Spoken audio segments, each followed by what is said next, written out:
right away Yes. because of time, so that I won't waste your time. So thank you so much. So good morning, good afternoon, and good evening from wherever you're joining. As you all know, this event is a 3-day event, and we insist that you get the best of it by joining as much as you can and as early as you can. Yesterday was fire. If you missed it, please go and check out the replay. There were so many nuggets. You don't want to miss what our first speaker said. Neither do you want to miss what our second speaker said. Today, we are having our third speaker. She's an amazing person. Aside from that, she's a mentor to many. She's a coach to many. She's passionate about mentoring young people to find their feet. And she has been doing a great job. I wouldn't want to read her bio because you will be more amazed. Just listen to her and you will know why she is amazing.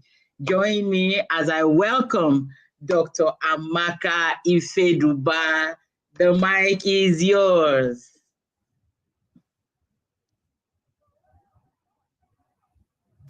Okay, now I'm unmuted. Thank you very much for the invitation. I'm excited to be here with you to contribute to your event and share some insights about scholarship. I believe that's what I've been charged to do today, if I have that correctly. So it's my utmost pleasure to be here. I'm really excited to meet Auntie Janice again. And then I'm excited to be meeting you for the first time, even though I've been seeing you around on LinkedIn, but I would say probably this is the first time we are connecting more closely. So I'm going to be talking about scholarship more broadly, and then I'm going to narrow it down to the US because that is what I am well versed about. But a lot of things about scholarship is broadly applicable. It's best practices, right? What you're going to be obtaining from the US, you likely obtain all over the world, right? So I'm just going to start my conversation by saying when you reach a point where you want to go into grad school and you decide for yourself that this is the thing I need to do now, there has to be a bigger reason for it, because that is what is going to propel you in the decisions you're going to make. So you wonder, what do I mean by this? You reach a point, the reason why you are trying to get into grad school, maybe as a student who is somewhere in Africa, in Nigeria, Ghana, wherever you are in the world, and you've gotten your first degree education, you finished your bachelor's degree, and you begin to consider getting a master's degree or a PhD, there has to be a reason why you want to get that degree. And that reason must go beyond the fact that you want to get away from your country. There has to be like a deeper reason. It has to be a problem that you are hoping to solve from that education. There has to be something that you are seeking to achieve, a difference, a passion in your heart. So the first advice I always give to anybody who comes to me for mentoring is, what are you passionate about? Because graduate school is hard, it's challenging. You are not going to be able to avoid those challenges. So what is going to give you the strength to get through those challenges is that what you're doing is something you believe in, is something you are passionate about, is something that has deeper meaning for you, that is just beyond, let me japa, if I should use the term, right? That's the everyday term. So that should not be what is pushing you forward. It should not be because I really need to get out of my country. So anywhere it is, let me go. If you go with that kind of mindset, you are likely to run into problems because you may not have developed the resilience and the strength that will get you through those difficult situations. And then once you figured out what you want to do in terms of degree, which direction you want to go, as you already know, most of the time when you want to get a graduate degree, it doesn't necessarily mean that you must get it as an extension of what you got your bachelor's degree in. You may want to kind of spread out. Even if it is closely related, it may not be that closely related. So if you figured out what you want to do, the next step for you will be to find the money. Usually the major hindrances is finding that money. Especially in a country like US, it's very expensive to get a graduate education. It's very, very expensive. When I say expensive, I mean anywhere from $50,000 to $60,000 a year, sometimes more, depending on the school, right? I was on scholarship throughout my PhD, so I speak from experience. I'm not just guessing. I'm not just calling the numbers. So this is an investment that somebody has to be willing to make. Somebody is willing to invest more than $50,000, $60,000 for you every year for like 3 years or 4 years or for 2 years if you were getting a master's degree. So people don't just take those decisions on a whim. So as someone who is coming in, you need to be very clear on what you want. And one thing that is going to help you is to stack up the skills that is going to help your CV to stand out. That is very, very key, because there would always be more qualified people than the resources are available. Always. So scholarship is typically a game of numbers. One thing I always tell people is that it's not kindness. Scholarship is not charity. People don't give you scholarship because they are feeling sorry for you. It's not because things are difficult for you. It's an investment. And anybody who wants to give you a scholarship is because they believe they are going to get a return on that investment. And if you are not able to prove that you are worth investing in, it's going to be hard to land those prestigious scholarships. So the first thing you want to do as a person, that before you even present yourself, make sure you're presenting yourself as worthy. Present yourself as competitive, because now you are competing with the whole world. It's no longer you competing with Nigerians or with Africans. You're literally competing with people from China, people from India, everywhere. So you need to bring your A game to the table. And what are some of the specific things you can do as a student who probably just wrapped up bachelor's degree? If NYSC, for example, especially in Nigeria, where you have to go and do the National Youth Service, that 1 year is a good opportunity to build up your portfolio.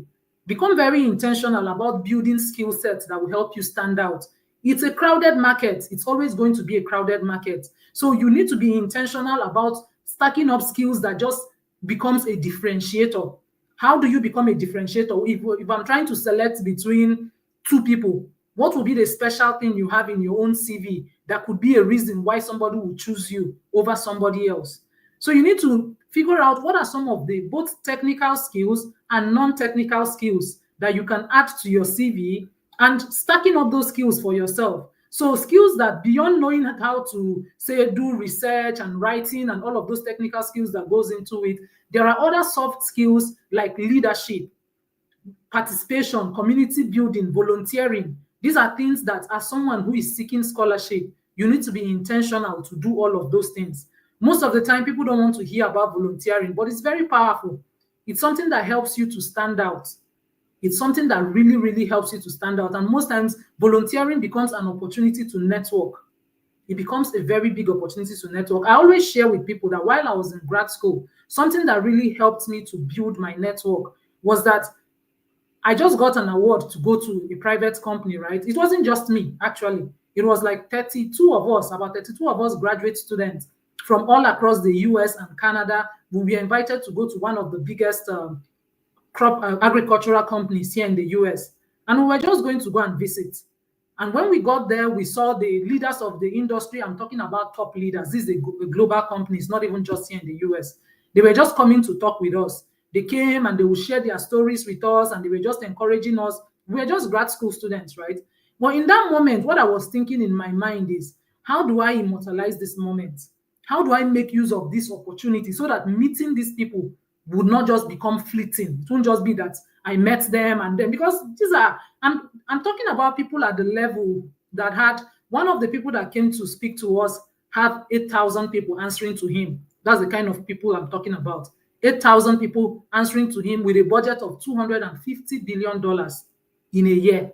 That's his budget. So those are the high level top leaders that I was referring to. So, but in my mind, I'm thinking, how do I leverage this moment? How does this become something meaningful beyond just, oh, I met a top industry leader and they came and they shared their life story? And God being so kind, in that moment, I just got the idea that I'm going to ask these people if it is okay to do some interviews with them, and I'm going to write articles about them. If you followed me for a while, you probably have seen me post about those articles. I did that while I was still in grad school, sometime between April last year and to maybe August. All of them said yes, literally all of them. And I ended up interviewing 8 top leaders. You don't want to know what that did for my network. So even though 32 of us went there, somehow I found an opportunity to differentiate myself by doing what? By offering value. Was I paid to do those interviews? No. It became good PR for the company because I was an independent person. I was just a student who would call them on Zoom calls. I would talk with them. I would record. I would try to transcribe. I'll try to write. Those things are still there on my LinkedIn article section. When you go and click, you see them. You see all of their biographies. But what did that do for me? It made me have access. So access is something that you have to be intentional about paying for. Most of the time, if you read one of the recent posts I wrote about mentoring, you realize that people don't know how to go about it. You just feel like somebody owes you something, that somebody is owing you something just because that person is a few steps ahead of you. Somehow they owe you something. They, oh, can you be my mentor? Will you be my mentor? You don't understand that mentorship is something you earn. Networking also costs you something as the person who is trying to network up. So become very intentional that when you reach out to people, don't always reach out to people with the mindset of, do this for me, do that for me, I need you to do this for me. Instead, begin to think about in your own small way, how can I show that I'm a valuable person in my own small way, in my own little way? To tell you the truth, a good percentage of scholarship is based on recommendation, is based on networking, is based on who said give that person a chance. It's not necessarily based on certifications and qualifications. Yes, that counts, but there are so many qualified people. Whatever you think you're bringing, if you think you have first class, there's 1,000 other people that have it. So now people are looking for what differentiates you as a person, because the academic excellence, there's quite a number of people. And most times, when they begin to do their holistic review, they are looking at your potential to make progress moving forward. So people are not just basing their decision based on the fact that you have all this stellar academic record. Yes, that plays into your favor. But if you can prove that you have the potential to make progress going forward, you're good to go. So it's a holistic approach. So I mentioned you working on yourself, making sure you are bringing a lot of skills to the table that makes you stand out. Then learn how to network like a pro. It's just very recently that I even came to realize that most people don't know how to network. You don't know how to connect with people. You don't know how to get people's attention. You just feel like somebody owes me, so I'm just going to go and ask them. I will just go straight and ask them. There are indirect ways to network with people, especially now that there are more people on the social media space than it used to be. Now you see people, people of high repute, they are coming up, they are posting, they are there for you to have access to them. When you reach out, you can ask a simple question, then go and put it into practice. Come back again. Follow up. As you begin to look for scholarship, take the time to find programs that you are a good fit for. Research them. Take the time to research.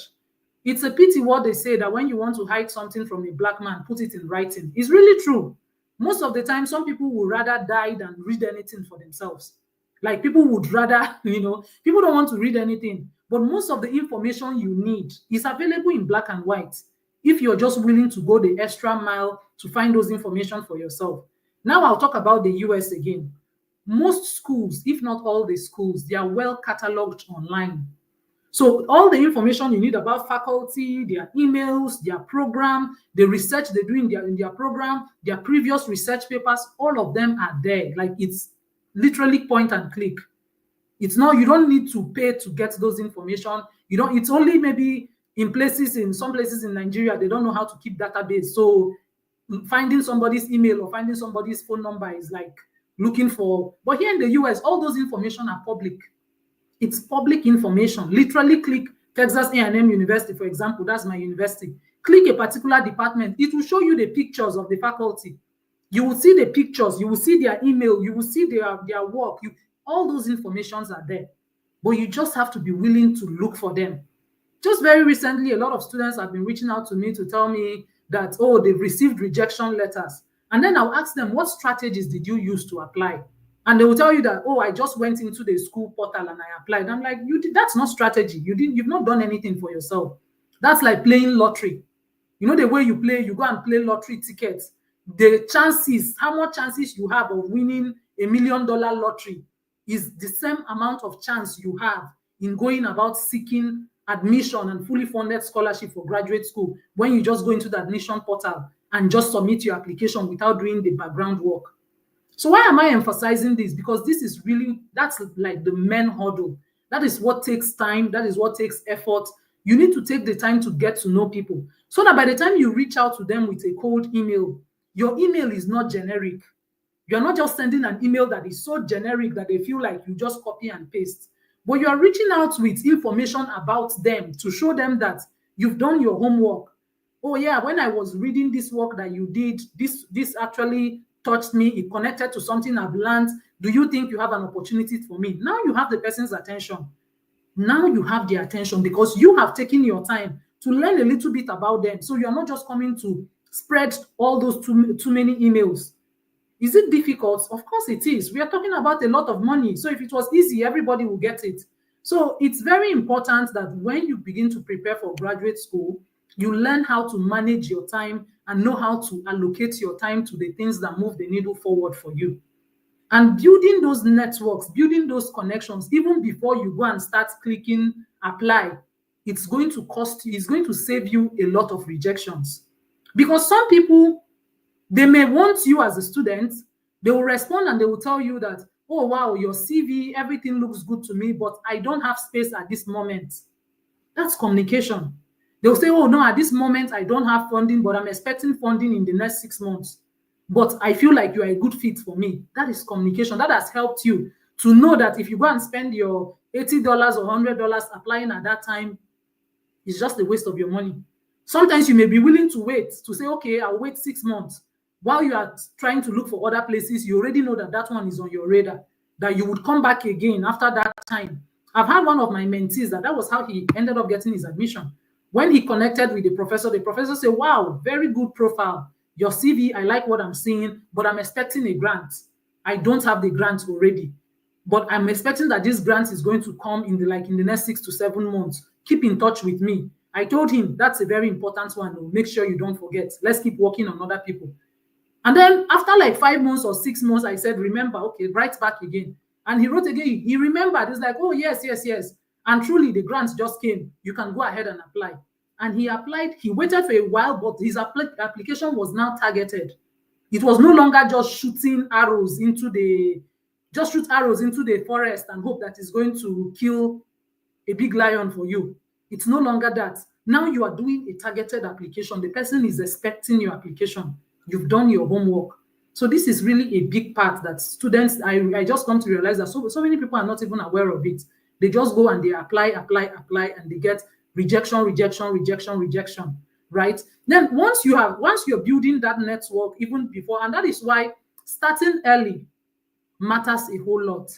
For example, if you want to apply for fall, scholarship typically starts, application typically opens in the fall, right? Like in August, and then it will close in December for the next school year.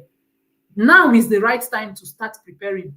You don't have to wait until that August before you start looking. Now is already even late. Starting several months early will help you to pace yourself. It will help you to prepare adequately. It will help you to know what you're doing. It will help you to collect everything that you need, because every piece of your application matters. So you need to treat every piece and make sure that you are writing compelling essays for everything, from your CVs to your statement of purpose to your recommendations. All of them matters. Recommendations carry a lot of weight. So make sure you are not just going to pick random people from the streets to come and recommend you. The person that is recommending you and what they say about you, all of this matters a great deal. So it's a holistic thing.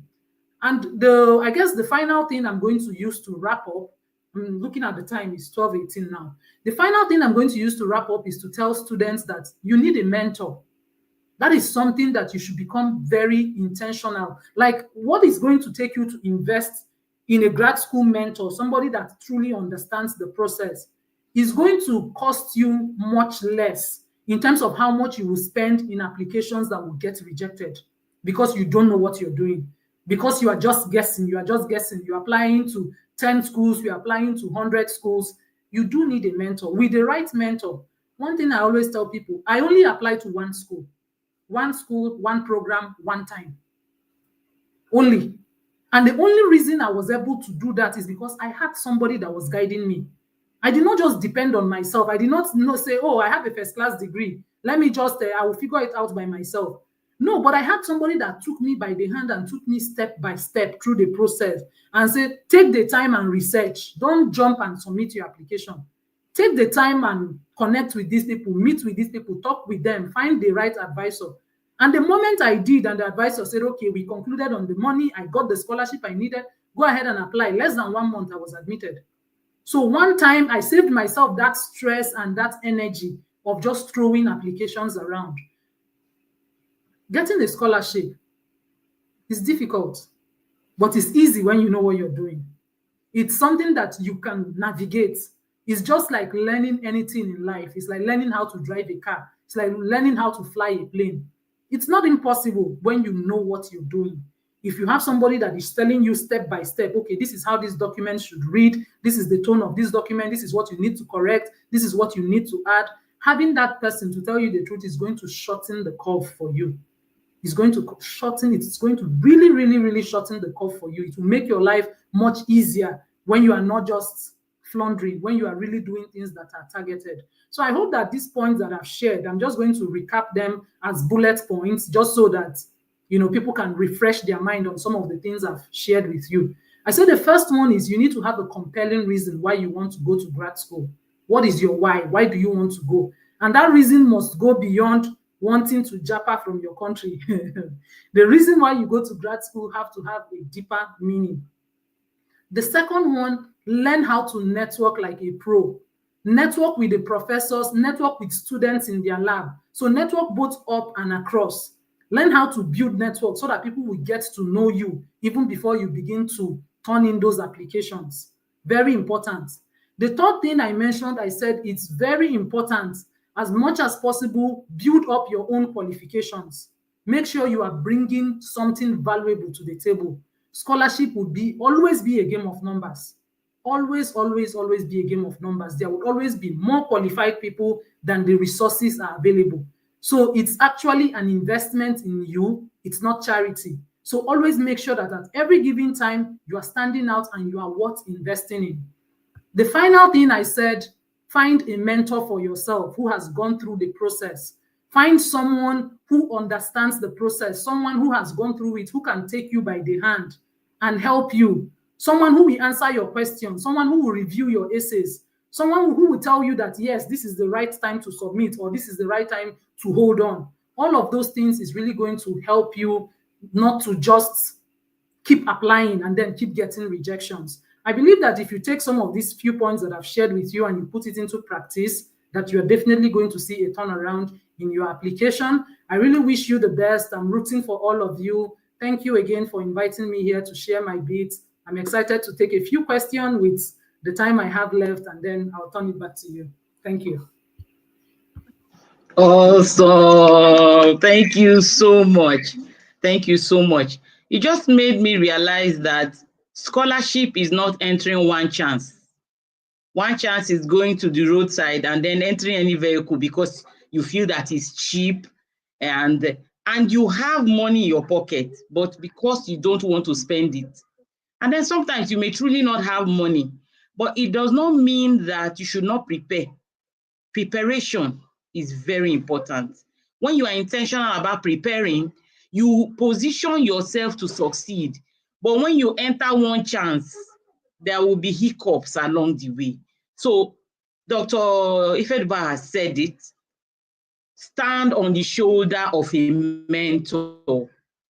When you stand on the shoulder of a mentor clears the way and protects you from the thorns, protects you from the insects, protects you from being a victim.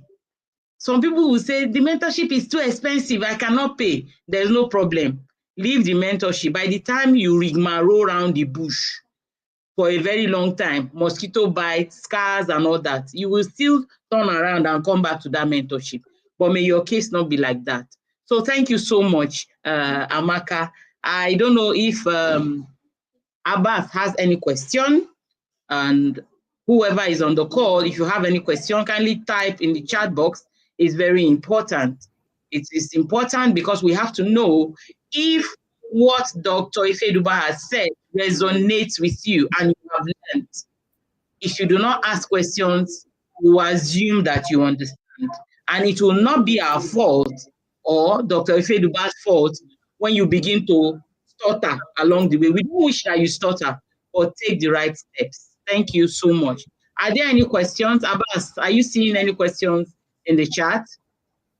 Yeah, so I don't know. Thank you very much, Dr. Makai but thank you for coming here and spilling all those, those nuggets, because it's really, really important that, because I mean, me for myself, I have had to. I can remember in 2021 when I was applying to schools, I was just everywhere. I was applying.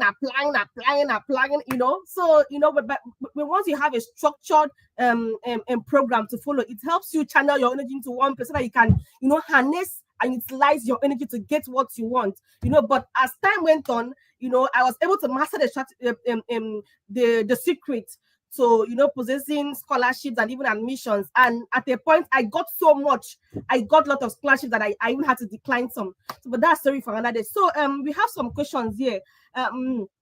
Jennifer from LinkedIn says, is it possible to switch to another field of study entirely that you are passionate about in grad school? So I believe Dr. Maka will answer that. Okay, yeah, that's a very good question. And that, I think I just touched on it briefly. It's very possible. It's very, very possible. At least in the US, it's very, very possible for you to make that switch. But then for you to prove, the burden of proof is on you, right? What do I mean by the burden of proof is on you? If you studied one course, what it means is that you have certifications, your bachelor's degree, everything is going to be showing that particular course. And suddenly you are saying you are passionate about something else. The burden of proof is on you to show that you have some level of expertise in that course. So how are you going to bridge? How are you going to bridge it? That means you need to now begin to build competence that is verifiable. You need to start building verifiable competence in that area. Now I'm going to give you an example using myself, for instance. When I was in grad school, you all know I'm big on agriculture, right? I got my PhD, I got bachelor's degree, plant sciences, master's degree, plant breeding, PhD, horticultural sciences, all agriculture. So that is my education. More than 13 years of education is in agricultural field. But then I realized that I'm very passionate about communication. I love communication. I love personal branding. I love talking with people. I love connecting all of those dots. Does it have anything to do with agriculture? Is there any relationship now between this one I said and agriculture? None. There's truly no relationship between it. But I know that this is something that I'm passionate about. I like it and I enjoy it. I feel like whenever I have the opportunity to do presentations, I end up winning presentations award. I love it. I just love that energy. But I didn't just end it on saying I'm passionate about it. I started looking for opportunities where I can do those things and have proof. And those articles that I talked about became one of those things that I could point at, where I could say, oh, I interviewed people at this level and I wrote articles about them. This is the articles, is there in the public eye. I started taking courses, even if it were short courses. There's something known as micro skill stacking. When you are passionate about something, there should be proof. The passion should not be in your own head. It shouldn't just be, I'm passionate about something. Oh, yeah, show me what you've done in this area that you're passionate about. And you cannot point at 1, 2, 3, 4, 5 things in that your area of passion. So if you want to make that switch from where you are already, let's say you want to get into grad school next year, and in your mind, you feel like you want to make a switch, use this whole year to stack up skills and experiences and volunteering in that new area. You should be able to show short certification, show that you volunteered, all of those things. It helps to build that foundation. It helps for you to come and say, even though I have my degree in this area, I'm also very competent in this other area. These are the courses I've taken. This is the work I've done. This is all of those things. It makes it way easier for you. Otherwise, the people who were originally trained in those areas would always be ahead of you. I ended up doing an internship in communications and marketing as a student in agriculture. How was I able to convince my hiring manager to hire me into communications and marketing? Because I pointed at my portfolio. I said, even though my degrees are in agriculture, this is what I've done. So I went to American Seed Trade Association and then I got a job experience. And that becomes something that adds to my portfolio in line with the direction I'm trying to push my career to. So changing careers is allowed. Me, I'm a typical example that it is possible. You can always try as much as possible to find ways to stick to the things you are passionate about. Because if you build on your strengths, you are more likely to excel. You are more likely to be a happy person. instead of trying to brush up your weaknesses at every time. I'm not saying you shouldn't work on your weaknesses, but your major goal in life should be to let your strength shine as much as possible. Keep working on those your areas of your strength, because it will be easier for you to excel in those areas. So it's switching, yes, very possible. But like I said, the burden of proof is on you to prove that this new area you want to go to, that one, you understand it, two, you have competencies, three, that you've gone out of your way to develop those skill sets that would set you apart for those new areas. So I hope this really provides some context for you. I hope she has responded. I hope your question has been answered. Just like a Nigerian musician said, you go dey explain, tire. Don't join the explanation group. Have proof. Whites are not interested in, I can do this. Whites are interested in, show me. I want to see it. It's like you are doing mathematics and you tell your teacher that, I know how to do it. You tell you, show me proof. Solve it. Let me see. That is what scholarship is all about. It is like a puzzle that you must fix per time. Fix. Start fixing at least 6 months before you get your admission. Don't wait until you start rushing. Rushing can never get you anywhere. It will just stress you for nothing. She has given you insight. She has given you proof. She has given you facts. She is not saying what she read. She is saying what she has lived. So she is a mentor. Don't say mentorship is too costly. My dear sisters and brothers, ignorance is costlier. So get also beyond the khaki. If I tell you, I don't need to explain what Abasiofon has done. I know her. If she lines up her certifications, you fear. You say, when did she do this thing? Because she knows. So line up. Get mentoring from Dr. Amaka, as she has said, get mentoring from Abbas. They are telling you what they have lived so that you will not be a victim of, I've spent so much, and yet we don't want to hear stories. We want to see results. So thank you so much, Dr. Amaka. I know that you have to be somewhere right now. So if you have more questions, kindly drop them in the chat. The answers will be dropped in the chat also, just in case we cannot find you to answer. But be rest assured that whatever you need to be taken care of will be taken care of. And you will be the next set for victory with the right information. Thank you so much. Abbas, do you have any other thing to add? So I think we just have one more question. Please, let's just take it before Dr. Maka leaves. Okay, before Dr. leaves. Okay. Omotoyo says, thank you, Doc. My question goes thus. I am about finishing my NYSC program. I have gotten some admissions in the UK, but many are not fully funded. I am interested in UK school scholarship. Please, how can I go about it? I did biochemistry and finished with strong second class upper division, 4.3 over 5.0. Yeah, I got that. Okay. First and foremost, congratulations. That's a beautiful result. That's a good foundation to begin with.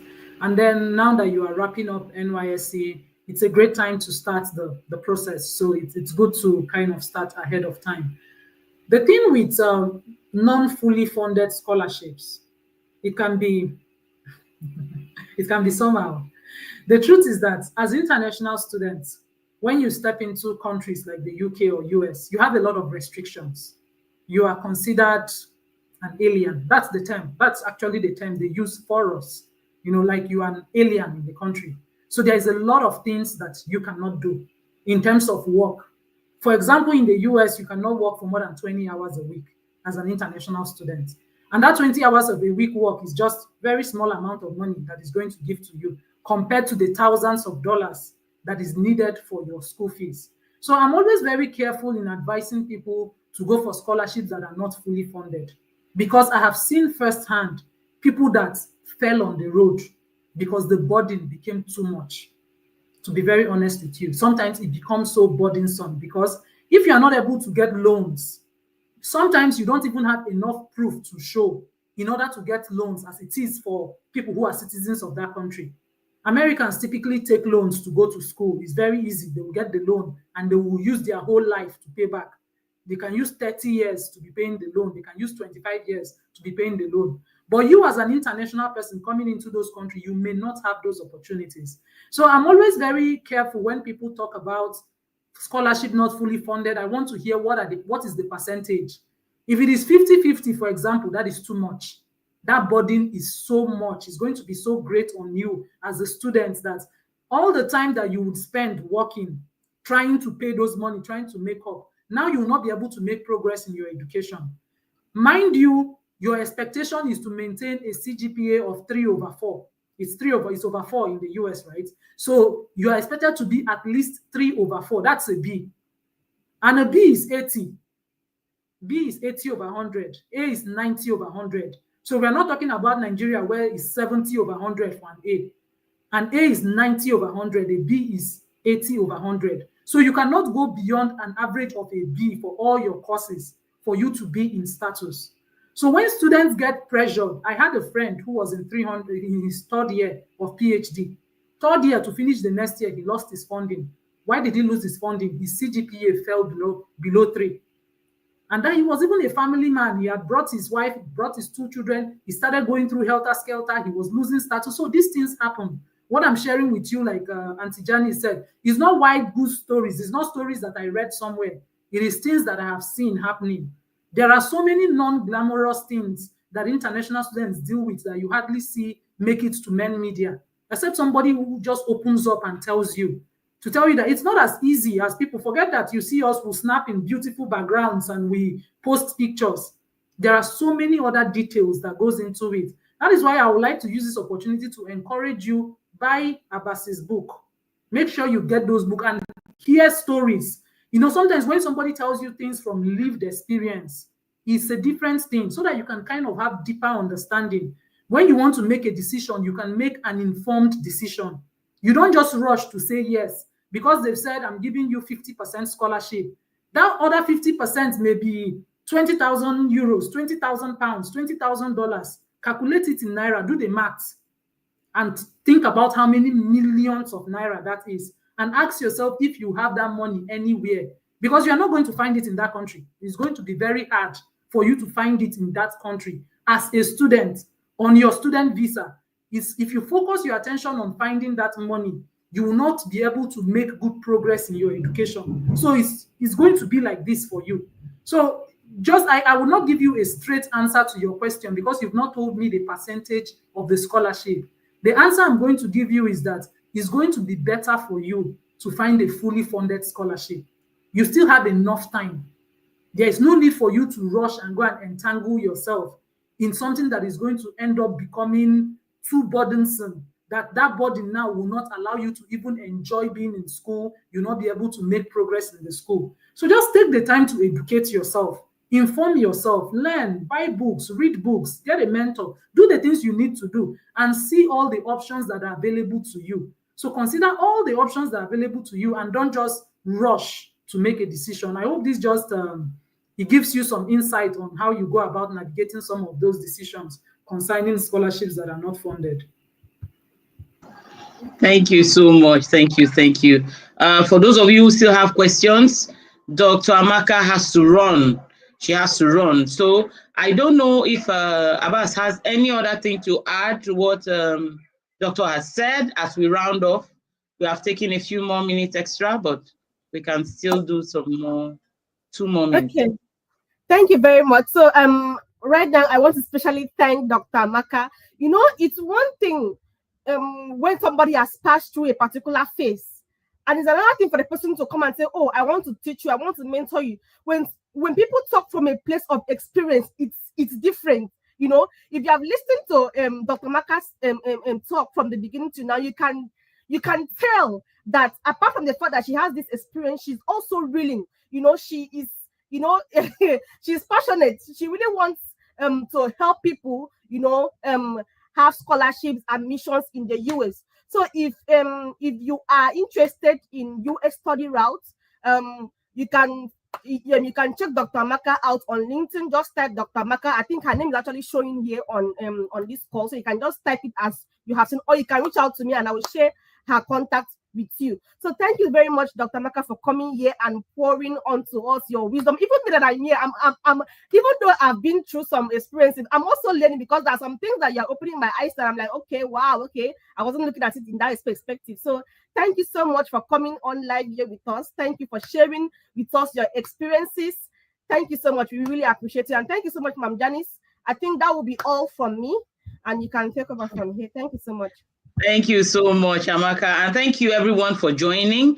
Drop your nuggets in the chat box and you can always come back to listen and write down more points. Thank you so much, Amaka. And listen, mentorship is not free. Mentorship is not free. The person that wants to mentor you pass through certain things. If they are to charge according to what they pass through, you will not be able to afford them.